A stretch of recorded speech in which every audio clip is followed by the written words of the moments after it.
iteka n'umunezero ntangere vyo gusubira kubana namwe banywanyi bacu mubana natwe mu makuru n'ibiganiro vya misi yose tubandanya gushikiriza kuri no mbonesha kure yacu kandi yanyu Muhuza TV. Uyu ni umwanya tugiye kubageza ko amakuru biriko biravugwa bigezwe ko muri kano kanya ngaha mu gihugu c'u Burundi, akaba ari amakuru tuza kugaruka kuri vyinshi bitandukanye. Turaza kugaruka ahanini ko biriko biravugwa mu gisata ca politike be no mu gisata c'umutekano, kandi nanone tuze no kubihuza ni biba biriko biravugwa mu gateka kazina muntu. Ndagoye kazi rero muri ano makuru aho udukurikirana uherereye hose, mwe mudukurikirana muherereye mu ntara zigize ubumanuko, ubuseruko, uburaruko, uburengero, abari mu bisagara bitandukanye bigize igihugu c'u Burundi, ku migwa mukuru yose ya politike ndetse n'ubudandaji hanze y'imbezi igihugu c'u Burundi, ku mugabane wa Afrika ndetse no makungu ya kure. Uyu akaba ari umwanya tugiye kubageza ko ibaruwa ndende yanditswe na Pacifique Nininahazwe ayandikira General Godefroid Niyombare amubaza ingene bigenza ngo abuzitiro President Evariste Ndayishimiye ndetse n'abandi bategetsi benshi batandukanye. Vyinshi biri muri no baruwa muraza kuvyumviriza kuko harimo ukuri kwinshi gutandukanye, nuko benshi mu banyagihugu bato babwirwa kubirabana na Godefroid Niyombare. Muraza kumviriza ku vy'imirwi y'iterabwoba yagirizwa ko yoba yarashinze kandi ihabwa inyigisho za gisirikare mu gihugu c'u Rwanda ndetse n'ibindi vyinshi bigiye bitandukanye. Muti ikaba igira iti mon general, maze igihe niyumvira impamvu President Ndayishimiye amaze imyaka hafi ne akoresha inguvu ziwe zose kugira bagutane mu Burundi. Intumwa zararungitswe kukurondera biranka, ubu naho uriko wambikwa ibinyoma vyose bishoboka. Ndayishimiye ageze ku rugero rwo guheba inyungu zihambaye z'igihugu no kwinjira mu ntambara n'ikindi gihugu arondera wewe. Iyo ariko arakuvuga aragira ishavu ryinshi cyane tukumirwa. Ubwo ntabanga udushije rituma Ndayishimiye yumva ko atashobora kurongora igihugu atagufise. Uti kubera iki mvuze ko arondera wewe?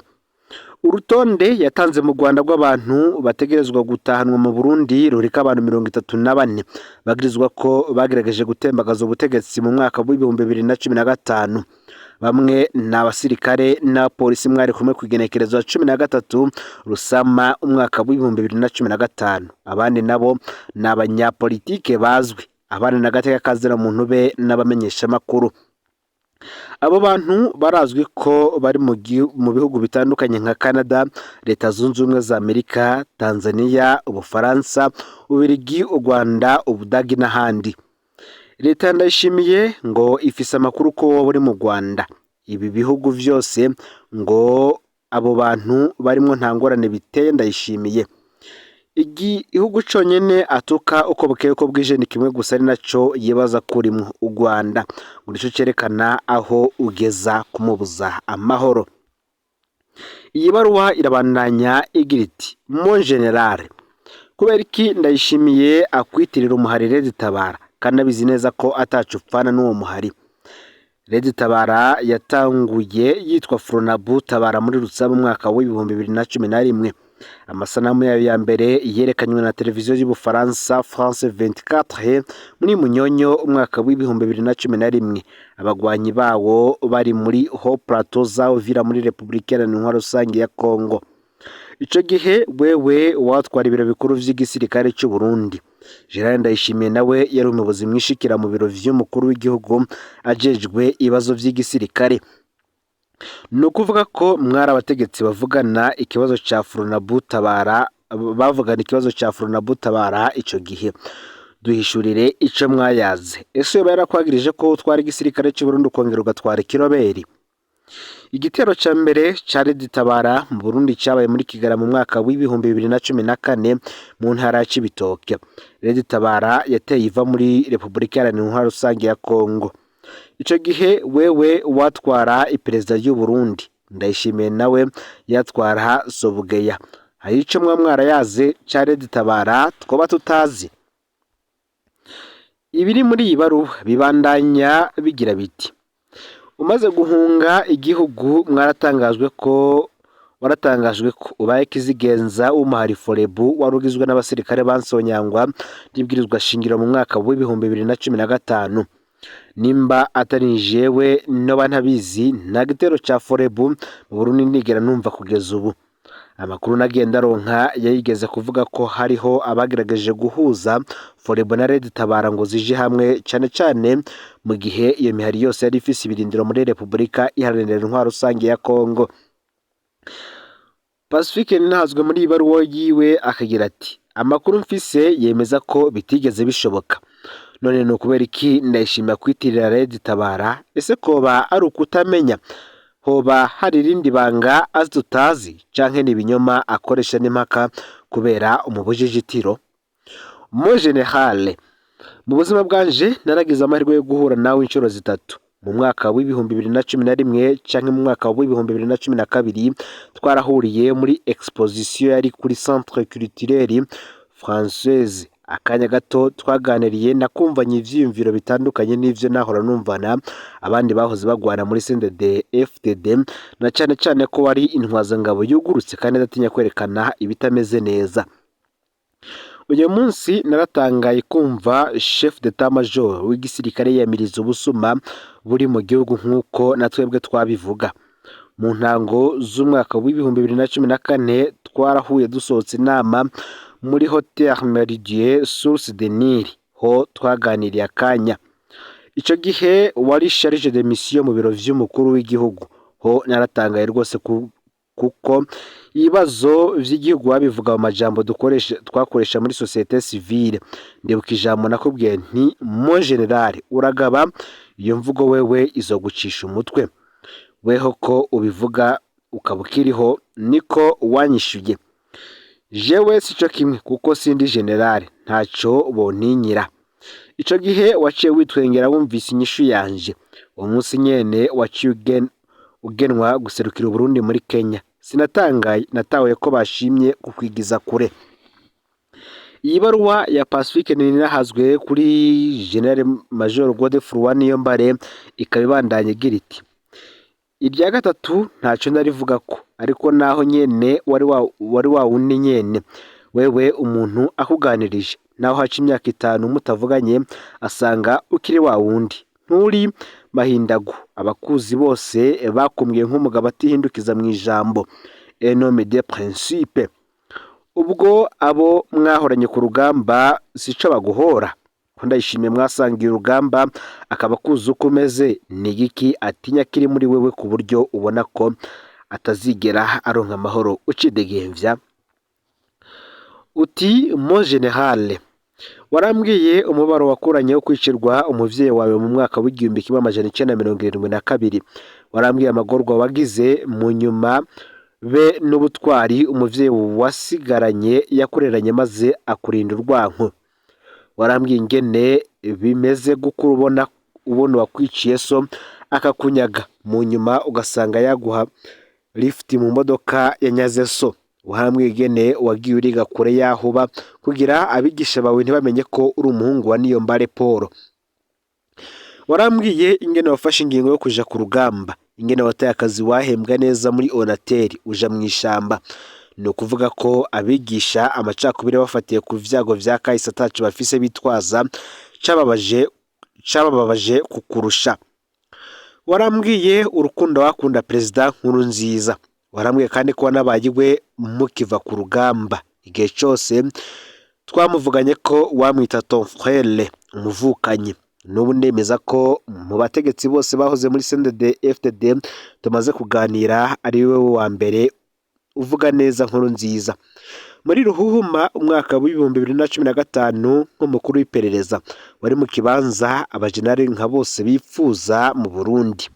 Nyuma y'amezi 3 gusa muri ico kibanza warubahutse urandikira President Nkurunziza.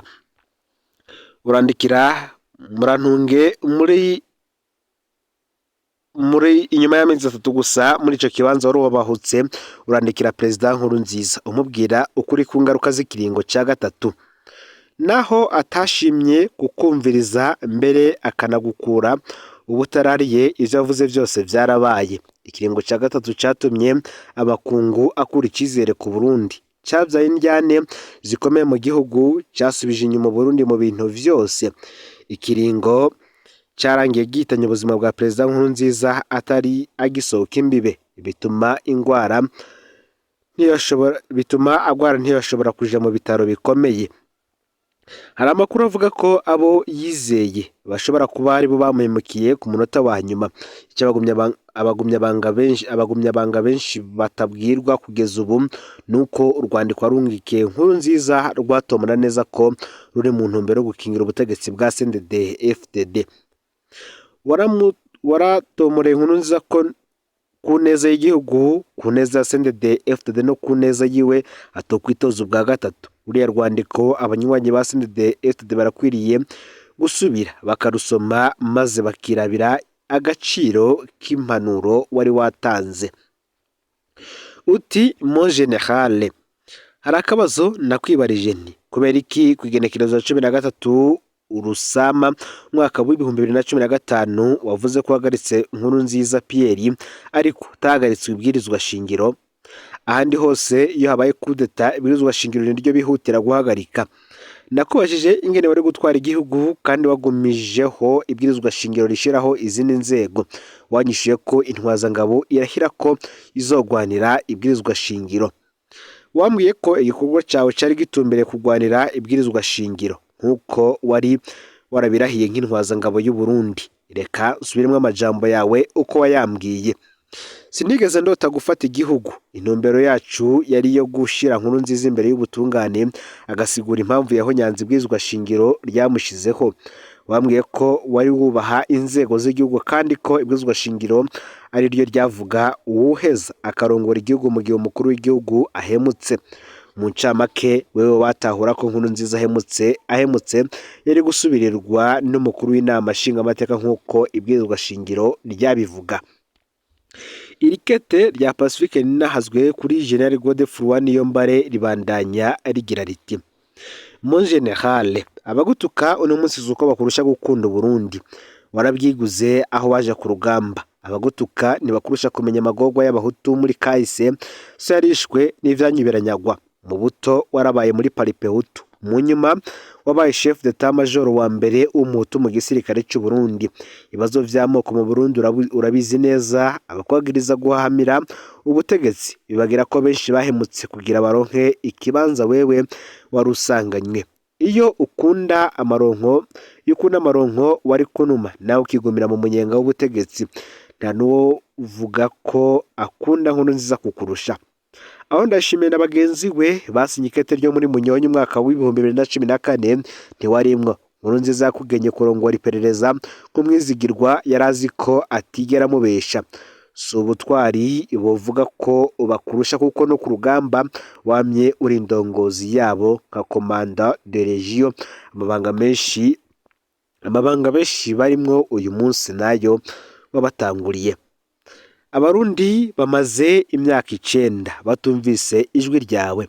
Hari benshi Pacifique akabandanya agira ati hari benshi banyandikira bambaza ko ukiriho. Hari n'abavuga ngo mbe yemwe azodutabara ryari. Kurya hari abagutuka niko hari n'abagukunda. Jewe sinje kukubaza ngo uzodutabara ryari kuko nta muntu numwe yoshobora gutabara igihugu wenyene. Ico ni igikorwa cya twese. Je mfise ikibazo kimwe gusa. Tubwire iryo banga ndayishimiye kuzi ko rituma umubuzitiro kandi winumiye. Jewe iyo ariko arampama ndagerageza kubitahura. Amabi y'ubutegetsi nguma nshira habona aramubabaza, ariko urugero aguhama nta wundi numwe ruriko. General va mu gacerere uduhe iryo banga ryawe. Pacifique ninahazwe mu gusozera iyi baruwa yiwe akagira ati mu kurendera ko uma inyishu ndasabiye umugisha ku Mana ugwaye indaro akakurinda abaguhama. Sintahura abavuga ko bashize Imana imbere bagahama uwabahunze. Bari bagiye ko iyo Mana izi gutabara impunzi, bari bagiye ko Yezu canke Yesu Kristo bavuga ko bemera yahamwe n'umwami agahunga akiri uruyoya. bari bagiye ko ibwizwa ry'Imana ridutegeka gutabara abahamwa. Bari bagiye kandi ko bishika Imana igahana abakomeye nk'umwami Herode, maze bakagenda basiga rwa ruyoya rutagira inguvu. Imana ihangaze uwugutabaye. Ngivyo rero ibiri mwikete Pacifique Ninahazwe yandikiye General Godefroid Niyombare. Nikete ryagiye ahabona kwigenekerezo ya 27/0 uyu mwaka w'ibihumbi 2024. Nikete kandi ririmo ukuri kwinshi ndetse n'ibindi vyinshi abantu bibaza cyane kuri Godefroid Niyombare, mu gihe twese tukirindiriye inyishu izoba kwa Godefroid Niyombare.